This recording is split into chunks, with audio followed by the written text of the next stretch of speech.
Bonjour à toutes et à tous, bienvenue sur la chaîne RC Garage 75 pour de nouvelles aventures, vidéos, photos, comme j'ai pris l'habitude de faire. Ici, un des derniers scales rentré, un Ford F-150 Raptor. Celui-là, il y a longtemps que je le voulais. On le trouvait plus en France et quand il y en a eu vraiment très peu puisque je l'avais raté et puis bon, il coûtait quand même cher, hein. Celui-là, je l'ai eu chez Asiatis. On voit beaucoup sur le net que c'est un RC4WD. Par contre, même sur la boîte, il n'y a rien d'indiqué comme quoi c'est un RC4WD. Il n'y a rien de marqué nulle part. Donc je ne sais pas si c'est une copie, hein. S'ils ont enlevé certaines choses, je ne sais pas du tout. Mais sinon, c'est le même, hein. Pour moi, c'est le même. Voilà. Il n'y a pas de souci. Donc, moi, je l'ai pris en ARTR. Donc, c'est-à-dire, il faut que je pose toute l'électro dessus. Et ici, il y a des câbles. On voit, c'est pour mettre un troisième cerveau. Une troisième voie, c'est pour bloquer les ponts avant-arrière en simultané. Bon, moi, c'est déjà sur mes scales, la plupart, ils sont toujours tous bloqués. Donc, je l'ai mis bloqué. J'y viendrai plus tard. Voilà, sinon, il est très proche du vrai. Bon, moi, ce qui m'a choqué, non, pas choqué, c'est étonné, c'est les lames. On se rend pas compte, mais les lames, elles sont pas en métal, elles sont en plastique. Saint-Ol. Hein. C'est sur un engin comme ça, c'est bon. Je trouve c'est un peu dommage, mais bon. J'ai roulé avec, ça fait le job, donc pas de souci, on va dire. Voilà. Donc là, pareil, je croyais qu'il manquait le petit cardan, mais bon, c'est livré avec. Hein. Là, s'il est gravé avec un numéro, je sais pas. Je sais pas ce que ça veut dire, si c'est un numéro de série ou pas, PL 0836, je sais pas. À la rigueur, je m'en fous. Devant, c'est des triangles, comme le vrai en fait, hein. C'est franchement nickel. Voilà. Il a tous les ouvrants, quoi en fait, tous les ouvrants, porte avant et derrière la benne. Pour retirer la carreau, ici, il n'y a pas de vis. Il y a une vis là. Il y en a une là, une là. Voilà, on voit mieux. Et là, on retire la carreau. Il tient par 4 vis uniquement. On ouvre les portes parce que ça gêne et puis il faut légèrement écarter. Là, je me lance dans une aventure de fou, on va dire, hein. Voilà, bon, maintenant, moi, j'ai roulé avec. À l'heure où je fais la vidéo, j'ai tout fait. J'ai pris que des photos. J'ai pas fait de vidéo en direct. Les seules vidéos que vous verrez, c'est sur le terrain. Là, je vous montre. Ça sera la première partie parce que j'ai passé quelques jours dessus en y bossant un petit peu tous les jours. J'ai passé pas mal d'heures, hein. Voilà. Donc ça, l'habitacle, il est bien détaillé. Le seul truc que je reproche, c'est que le véhicule, il est livré sans aucun sticker. Enfin, 2 stickers, mais ça vient sur le capot. Donc ça, je m'en fous. C'est, on verra, j'y reviendrai après. Voilà. La boîte de transfert, elle est bien intégrée au châssis, il n'y a pas de souci. Voilà. Pour mettre la batterie,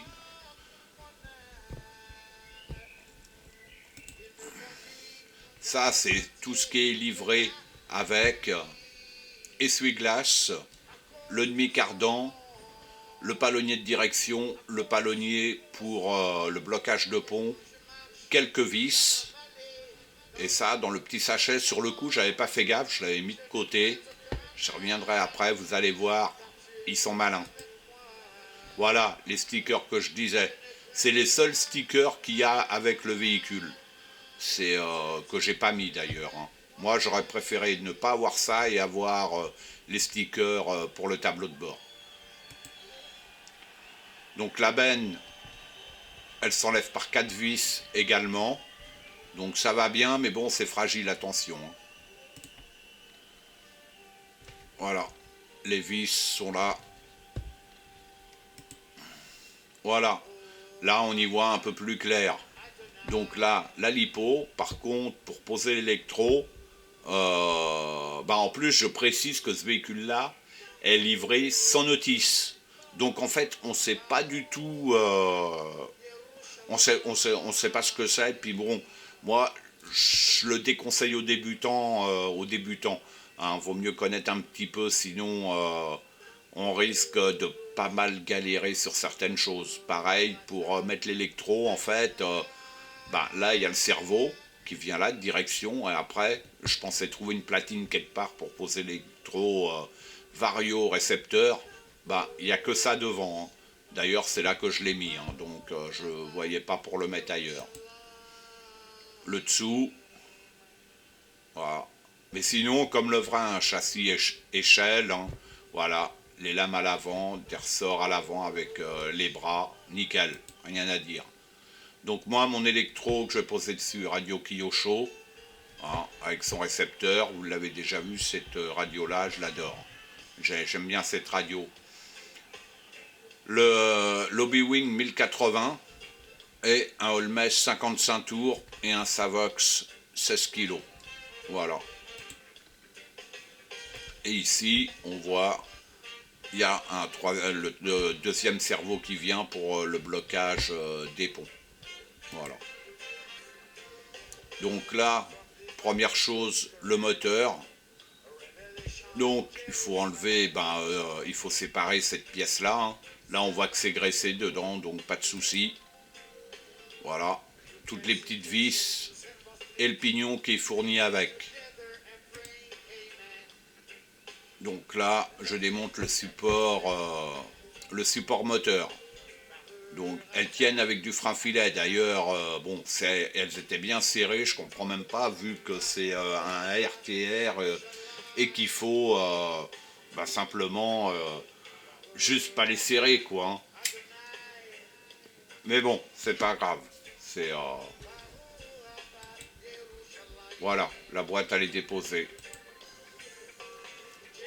Toutes les petites vis pour avoir accès, pour pouvoir fixer le moteur.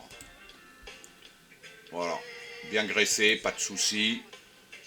Donc là, le moteur, il est monté. Pour le pignon, la profondeur, bon, moi, je me suis basé par rapport à l'axe. Hein, voilà, je l'ai mis à ras.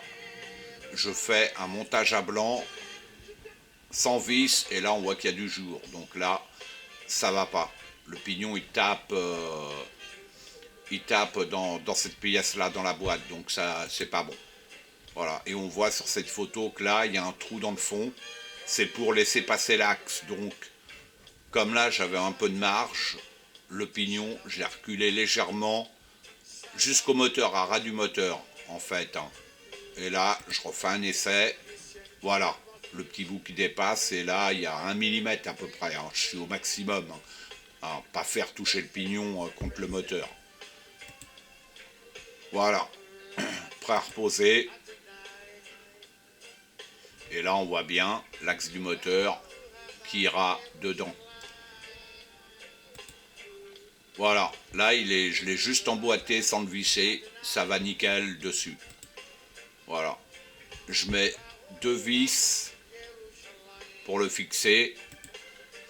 Et je le branche sur une pile d'1,5 V pour le faire tourner, voir tout est ok. Et donc, c'est ok, il n'y a pas de souci. Donc, je continue à tout monter. Bon, celui-là, ce moteur Holmes 55, c'est un ancien moteur que j'avais, que j'ai vendu et que j'ai récupéré. Donc là, je vire la soudure qu'il y avait dessus. Bon, ça, détail. Et je récupère l'écosse. Je le mets, je vais ressouder directement sur l'écosse qui sont neuves. Voilà, au-dessus. Bon là je sais même plus parce que là ça fait un moment. Ah oui, j'ai enlevé le carter à l'avant pour installer le cerveau de direction. Voilà. Voilà, je pose mon Savox. Et là, le palonnier, la biellette Voilà. Donc là, il faut le faire comme ça. Et ensuite, il faut le brancher pour avoir le neutre du cerveau. Voilà. Donc là, une fois que le neutre du cerveau il est fait, on n'a plus qu'à replacer son palonnier. Ça, c'est le cerveau. Ah bah non, je suis toujours sur l'avant. Voilà, le cerveau une fois posé. Donc pour l'électronique, voilà la place qui me reste ici. Hein.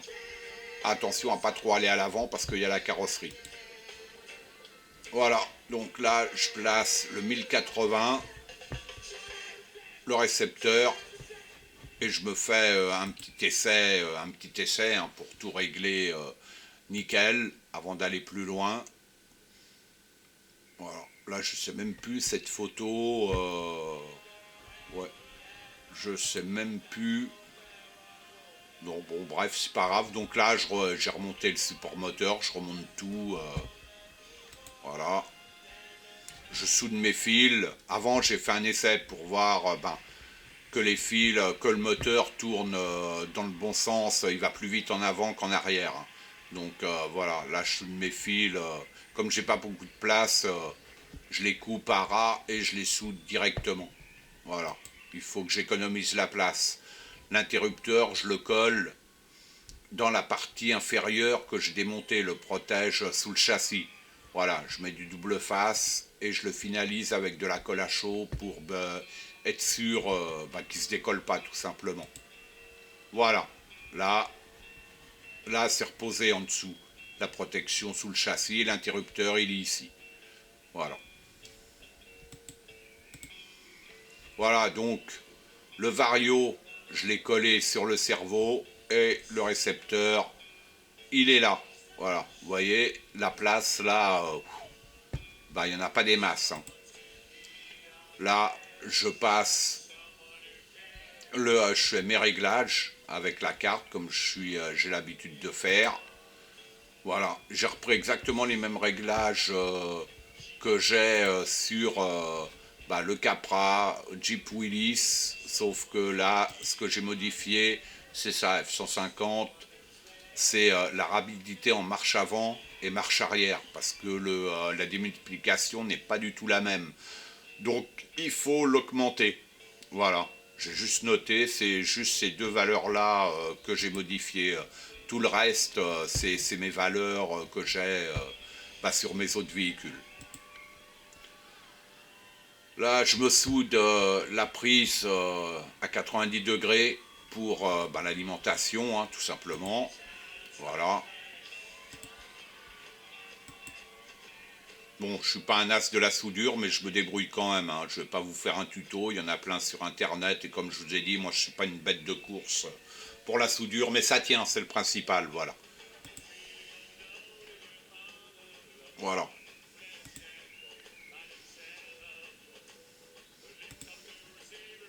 Voilà. Là, je tire mes fils jusqu'au bas clipot. Donc là, toute l'électro, elle est posée. Et pour le dessous, ça c'est une photo que j'ai chopée sur le net. Parce que comme il n'y a pas de notice, sur le coup, je n'étais pas trop sûr. Donc le cerveau, il est posé là et les câbles, ils se reprennent. En fait, j'ai compris quand j'ai vu la photo, j'ai vu comment que ça se reprenait dessus. Voilà, donc pas de souci. Donc celui-là, c'est un cerveau qui est HS. Hein. C'est, et je l'ai bloqué dans la position que les ponts soient bloqués. En plus, là, c'est tout neuf et la gaine, ça doit être le Riesland, là, ça l'a abîmé. Donc j'ai fait un essai pour coulisser, blocage, déblocage. Ouais, bof, bof. Bon, moi, c'est pas grave, ça m'intéresse pas. Voilà, donc là, je vais fixer les câbles, on dessert ces deux vis là, et les câbles, on les glisse là.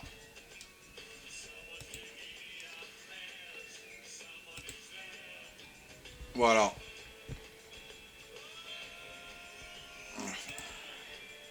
Voilà, j'ai enlevé la pièce carrément.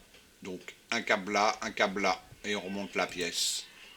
Voilà, et on serre. Et là, moi, le cerveau, il est bloqué dans cette position-là. Ça fait que là, je suis en position bloquée au niveau blocage de pont. Bon, fin de cette vidéo, parce que là, on arrive déjà à un quart d'heure, et c'est pas fini du tout.